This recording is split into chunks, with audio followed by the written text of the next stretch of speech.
Please welcome Soraya Rodríguez Ramos, who is the chair for this session. Soraya Rodríguez Ramos is Secretary of State for International Cooperation, Ministerio de Asuntos Exteriores y de Cooperación, Spain.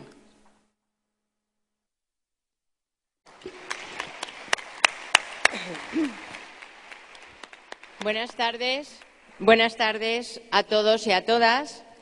Como han oído, mi nombre es Soraya Rodríguez y soy la secretaria de Cooperación Internacional del Gobierno de España. Voy a presidir la sesión de esta tarde, que lleva el nombre de Empresas Sociales y Microfinanzas, construyendo alianzas con empresas y otras entidades para acelerar el final de la pobreza. Las empresas sociales, las iniciativas emprendedoras que se desarrollan en el ámbito de la lucha contra la pobreza, son una importante innovación que han irrumpido en los últimos años de una forma muy fuerte. Muchas son ya las estrategias de pequeñas empresas y de grandes corporaciones en la generación de iniciativas en lo que se ha venido denominando la base de la pirámide. Hasta donde estas iniciativas tienen un impacto real en la lucha contra la pobreza es una cuestión de debate, pero lo cierto es que han abierto todo un campo de actuación empresarial que va más allá de la responsabilidad social y definen una nueva forma de generación de empleo, de generación de servicios y recursos a los más pobres. Precisamente para debatir este tema, contamos hoy con la presencia del autor de la presentación, el profesor Mohamed Yunus, el alma de esta cumbre, Premio Nobel de la Paz y fundador del Grameen Bank en Bangladesh. Y además contamos con dos panelistas que son Fran Ribot, presidente y director ejecutivo del Grupo Danone en Francia, y con Antonio López Martínez, que es el director general de Microbank con la Caixa de España. Muchas gracias. Antes de pasar la palabra al profesor, les recuerdo que el documento sobre el que vamos a debatir lo pueden encontrar en el libro Nuevas vías para el fin de la pobreza, que se encuentra en su bolsa de delegados. Y la sesión se va a desarrollar de la siguiente manera. El profesor Yunus va a realizar una presentación resumida del documento por unos 10 minutos. Y posteriormente vamos a dar la palabra a los panelistas por el mismo tiempo, 10 minutos, en lo que vamos a ser estrictos y haremos sonar el bong. ¿San? Bien, después de escucharles vamos a abrir un turno para que todos los delegados puedan dirigir sus preguntas a la mesa y podamos realizar un debate entre todos. Por lo tanto, vamos a comenzar esta sesión invitando al profesor Yunus a que se acerque al podio para proceder a la explicación del documento durante 10 minutos. Muchas gracias a los tres intervinientes en esta mesa por estar aquí con nosotros.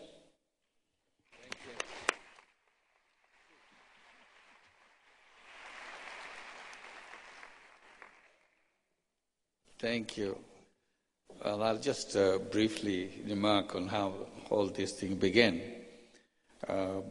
People usually ask, why did you move from microcredit to social business? I try to explain that I have not moved away from microcredit to social business. I always considered microcredit as a social business. So we want to add more things in social business apart from microcredit. As I was doing microcredit, I got into many other issues as we continued to expand our work. As you do in your work, you see other problems and you respond to those problems, health problems, education problems, growth problems, and so on. To me, as it became almost natural, that every time I see a problem, I create a business to solve that problem. It's my instinctive habit. And over time, this is what I did. In the early years, you remember we came up with something called 16 decisions. These 16 decisions were not born in a day. It took months and years. One by one, gradually we accumulated all these 16 decisions. There are more coming, and I kind of pleaded with the borrowers that please don't add any more because it is becoming longer and longer. So let's concentrate on implementing these 16 decisions. And in the process of implementing this decision, I tried to come up with a business solution to each of those implementation process. First one we faced was the problem of night blindness. I see children in the family not see anything after the sunset. And I was worrying about it. I talked to the doctors. They said it is vitamin A deficiency. So we tried to find out a way how to address the vitamin A deficiency. There are two options. Either you can give vitamin A tablets or make people eat more vegetables, particularly colored vegetables. We chose the option of vegetables. So we started encouraging our borrowers to grow vegetable and eat more vegetable, feed more vegetable to the children. And they complained that we don't have the seed, we don't know how to do it. So we said, okay, we'll make a solution for that. So we created a business selling seeds, make this seed available to everybody, made it tiny little packets with 1 taka worth of seed in it, and varieties of vegetable seeds, very good quality seeds. And people loved it. They started growing vegetables, fresh vegetables right around their house. And as a result, as we have grown, we became the largest seed seller in the country. We sold so much seed in the rural areas to the borrowers. They bought this and grew this. And gradually in Bangladesh, night blindness disappeared. Not that Grameen Bank alone did that. Now everybody became conscious about this fact that if you have vitamin A, there will be no night blindness in the country. Next one we concentrated on the toilets, because people don't have the toilet habits, just go in and out in the open. So we made a rule in Grameen Bank that if you want to join Grameen Bank, you have to dig a hole and use it as a latrine. And in the beginning, there was tremendous reluctance. They said, no, why should you do that? But we were so insistent that if you want to join Grameen Bank, this is the only way you can do that. You have to show us, before you can even talk to us, that you have a hole which you use as a latrine. So it became an obligatory thing to do for borrowers. And they started doing that. And then we said, if you want to go for the next step, we'll give you a loan to build sanitary latrine. So we started giving sanitary latrine. Again, it became a business. Give loans and then sell the sanitary latrine to them. And we started a separate unit just to build sanitary latrine and sell it to the borrowers. So the Grameen Bank became synonymous that every family in Grameen Bank should have a sanitary latrine, and we have that. So that became part of this. So we again reacted in a business way. Then we started looking at other things like electricity. There is no electricity in the country. 70% of the people don't have electricity. So we created a company called Grameen Shakti or Grameen Energy, started bringing solar energy in the country. And it's a solar home system.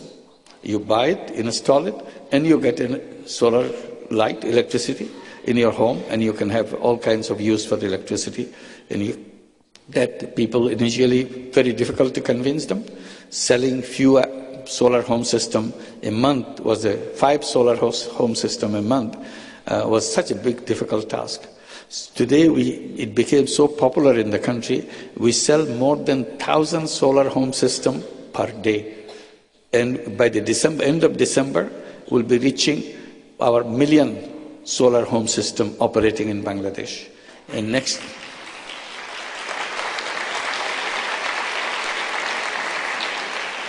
and it took us 15 years to make this 1 million mark. But it will take 1 year, next year, 2012, we want to double that number from 1 million to 2 million. Because once you build up the speed, it goes very fast. Then we started selling cooking stove, because fume of the cooking stove creates the respiratory diseases. One of the top killers of Bangladesh and many other countries for women is cooking. By cooking, they kill themselves by creating respiratory disease, not only themselves, also for their kids, for the children, because children are always around the mother. When she's cooking, she's feeding them as she cooks, and they all inhale this fume. So we are selling improved cooking stove, and we made it such a simple thing so that we install, immediately you can use it, and it's very cheap. So it became another business, again, to address the problem of the cooking stove that we have. It's not only respiratory disease, also cutting of the trees. You're continuously cutting trees to cook. So we said we could reduce the number of wooden pieces that you'll be needing to cook if you have this by 50%. So you are 50% less trees are killed because of this cooking stove. So that is also we are selling right now at the speed of 1,000 cooking stove per day. And as we go around, we'll be building up the capacity to sell 2,000, 3,000 per day, because people appreciate. The more people get it, the more people know about it. The point that I wanted to make, all these companies, all these programs that we built in a business way, we had no intention of making money out of it. I don't own a single share of any company I ever created. I have created more than 50 companies, but I don't own any single share. It never crossed my mind that I have to own a share. Only reason I did that, to solve problem. This is the most efficient way of solving problem.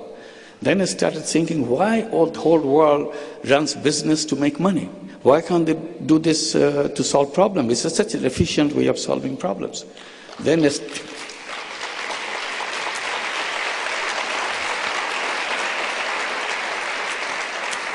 I started creating other companies, we call it social business, a nursing college. We need lots of nurses, so we created a nursing college to bring the young girls from the Grameen families to become professional nurses, so world-class nurses to boot.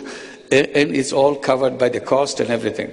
Then we created eye care hospitals, which takes care of all the cataract operations. We do cataract operations for people as a social business. Even the poorest person have a cataract operation done within minimal cost or the token cost, because we make money at the top, giving a cataract operation for high-income people, and cross-subsidize the people who cannot afford to pay, so that the whole eye care hospital runs with its own money. Then we did it the first one, it worked beautifully, we came to the break-even point, we created another one, now we are creating 4 of them as we expand, because it's all self-sustaining. I started calling them social business. This is a non-loss, non-dividend company. And then comes Frank Ribot, who is sitting here. We had a discussion, I didn't know him, he didn't know me. Suddenly I said, why don't you start a Grameen Danone in Bangladesh? He said, yes, we can do that. Then he stood up, shook hands with me. He said, I agree. Then I said, I have not finished yet. He said, what else? I said, it will be a social business. He says, what is a social business? Then I gave the whole speech on social business. He stood up, he shook hands, he said, I agree. Then I realized he doesn't understand my Bangladeshi English. Because a businessman is not supposed to agree so quickly. But he did it right away. Then on the way back, I wrote him a long email explaining what I said and what he agreed. I said, if you want to change anything, please feel free if I misunderstood you. He immediately sent me back with his reply. He said, I understood every word of what you said and agree of everything you said. Let's get going. Let's move.